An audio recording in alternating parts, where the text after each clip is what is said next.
Hi, this is Dr. Samatha Kiranmay, consultant obstetrician and gynecologist, Mahavir Hospital. So, a planned pregnancy is better than an unplanned pregnancy. So మనం ఈరోజు ఒక pregnancy plan చేయాలంటే ఏమేమి important steps తీసుకోవాలో తెలుసుకుందాం. First one వచ్చేసి schedule an appointment with your doctor. So అప్పుడు మీకు ఏమైనా మెడికల్ ఇష్యూస్ ఉంటే లైక్ థైరాయిడ్ కానీ, డయాబెటీస్ కానీ, హైపర్టెన్షన్ కానీ అవి మీరు డిస్కస్ చేయాలి. ప్లస్ మీకు ఏదైనా మెడిసిన్స్ ఏదైనా మార్చాలన్నా లేదా డోస్ ఏదైనా అడ్జస్ట్ చేయాలన్నా కూడా తెలుసుకోవాలి. దెన్ దాంట్లోనే మీకు లైఫ్ స్టైల్ చేంజెస్ గురించి కూడా like if you are smoking you have to quit smoking, then limit your consumption of alcohol and also coffee.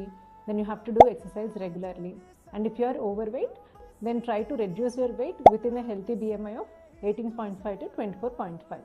Then second thing is about nutrition and supplements, like you have to take a well balanced diet which is rich in whole grains, fruits, vegetables and healthy fats. And second thing is important is folic acid supplement. This you have to take at least 1 month before planning your pregnancy. అలాగే మీకు iron కానీ calcium కానీ ఏమైనా డెఫిషియెంట్గా ఉంటే ఆ supplements కూడా మీరు start చేయొచ్చు. Then the third important thing is regarding vaccines. ఒకవేళ మీరు వ్యాక్సినేషన్స్ లైక్ రుబెల్లా కానీ, చికెన్ పాక్స్ కానీ, ఇన్ఫ్లుయెన్జా వ్యాక్సిన్స్ కానీ తీసుకోకపోతే ఒకసారి మీ డాక్టర్తో డిస్కస్ చేసి వ్యాక్సిన్స్ ఏమైనా అవసరం ఉందా లేదా అని తెలుసుకొని వ్యాక్సిన్స్ తీసుకోండి.